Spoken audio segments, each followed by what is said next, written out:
Hello everyone. Welcome to my Module 5 AEP 858 assignment. My name is Amanda Rich and I will be doing my data information presentation on Dodge City Middle School, which is the building that I work with. Who are we? Dodge City Middle School is part of USD 443 Dodge City School District. We are an accredited and Title I school, and our entire district is actually accredited and Title I. Our building itself was built in 1956. This last current school year, 2017-2018 school year, we had 778 students enrolled. Our building houses 6th, 7th, and 8th grade, and we are classified as a middle school. The 2011-2012 year was actually our first year as a middle school.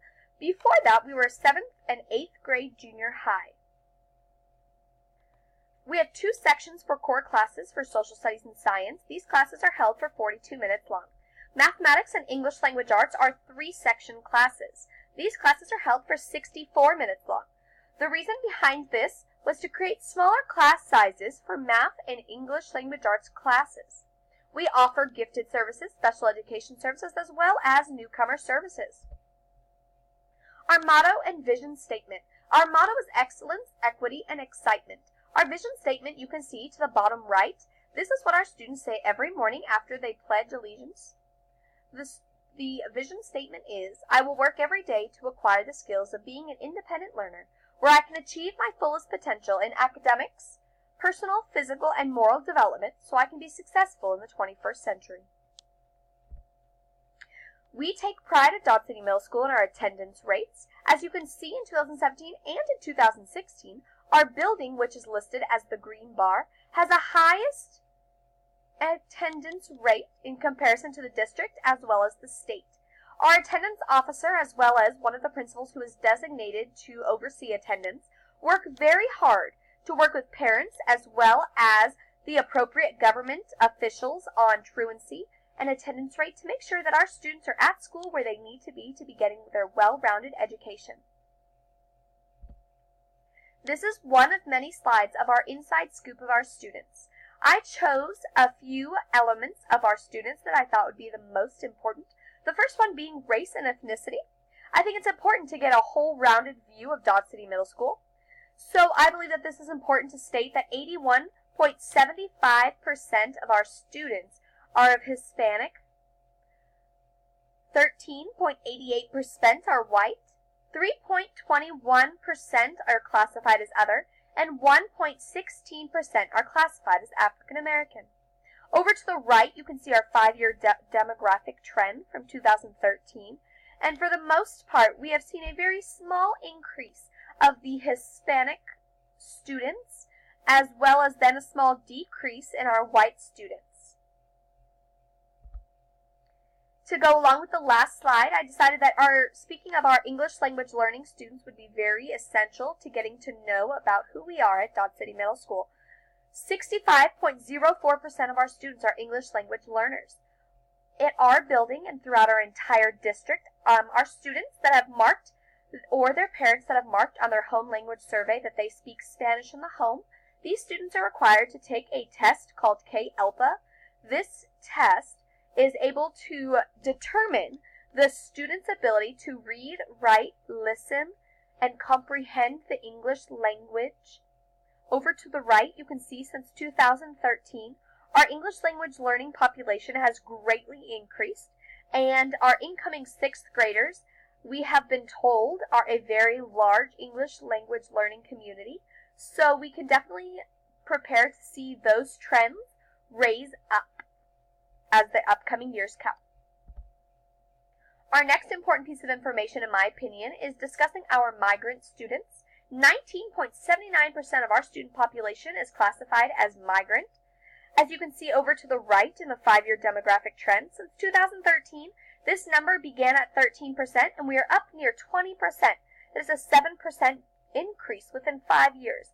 And like our English language learning community, we definitely expect our migrant student population to raise as well.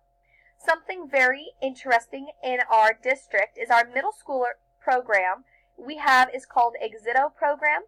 This program runs before, during, and after school for migrant students and select English language learning students to be able to get extra help on work, as well as have the opportunity to go on some extra field trips to see different parts of Kansas, Oklahoma, Texas, and Colorado that they wouldn't normally be able to see possibly. It gives them an extra opportunities to get to know America. Our next section that I believed was important was discussing our economically disadvantaged students.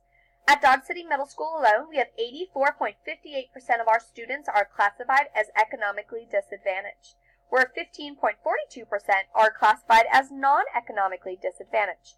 Over to the right, I also added our free and reduced lunch graph.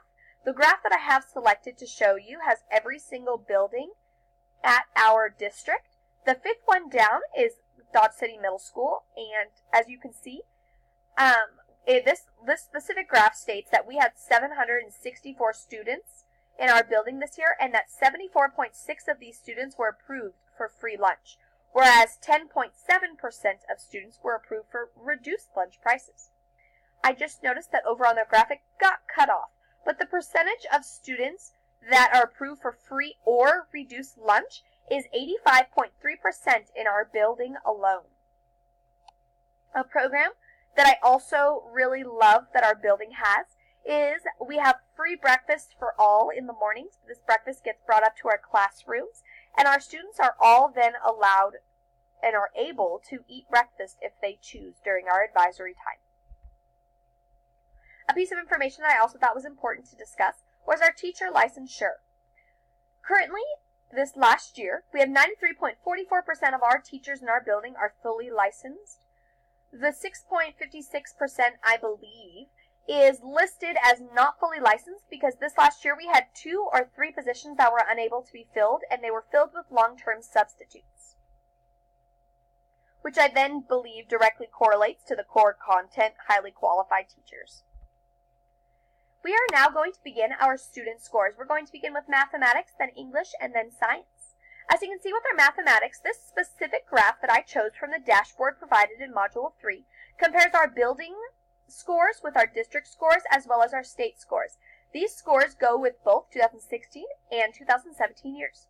As you can see in the graph, the Level 1 and the Level 2 section are largest throughout the building, district, and at the state level, though, Level 2 is a little bit larger. Our building in 2017 specifically, we have 42.19% of students at the Level 1 capacity for mathematics scores. I know with our mathematics department, this is the first year, upcoming year, that we are going to begin the 2018-2019 year, is going to be the first year that our mathematics curriculum from kindergarten to 8th grade is going to be the exact same curriculum. So I'm definitely interested to see this data grow in the upcoming years. Next is our English Language Arts scores. Again, just like with mathematics, our English scores, this specific graph shows you 6th, 7th, and 8th grade scores. Again, this is the graph from the dashboard provided in Module 3, and we are able to then compare 2016 to 2017, as well as building, district, and state level.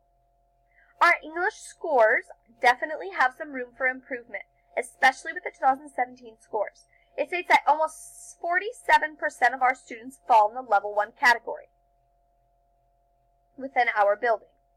We have a plan of action to raise these scores and to work on our students' level of comprehension within the English Language Arts classes, and I definitely look forward to this. We had a director of curriculum and instruction hired the last month, and he is going to be working with English Language Arts specifically first. And we are hopefully going to be having an aligned curriculum within the next 2 years from kindergarten until 8th grade. So I really do look forward to seeing the data after that has been put into play for a couple of years.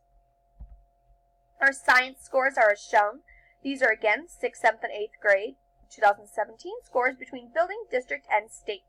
Something that we have decided to help the science department as English teachers is we are really going to work with informational text as well as informational vocabulary to help support our science teachers.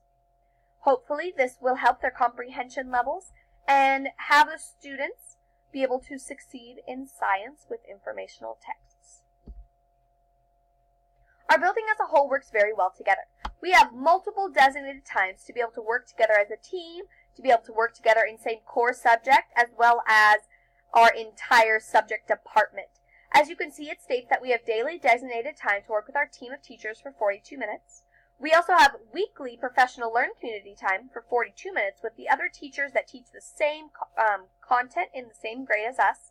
Then the first Wednesday of every month for an hour and a half between 8 and 9:30 in the morning, we are able to work with our entire subject department.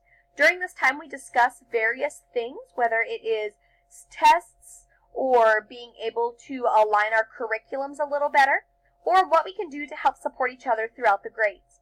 We also have our student intervention team, and this team consists of multiple selected teachers and a school psychologist. We for sure meet once a month and as needed after that. In this team, we discuss students and the interventions that need to take place to help these students become successful. Also, beginning the 2017-2018 year, we have become a culturally responsive teaching school. We have been working alongside Dr. Socorro Herrera, and I look forward to see where this takes us in the years to come. Now what? We want to, as a building, continue to work with data, turn it into useful information that creates and directs our future instruction. We would like to keep alongside with our action plan and continue to align our curriculum throughout the building and support the district with their desire to align curriculum from kindergarten until our senior years of high school. We also want to make sure we keep a growth mindset about all of these possible changes and realize we do this for our students and their success.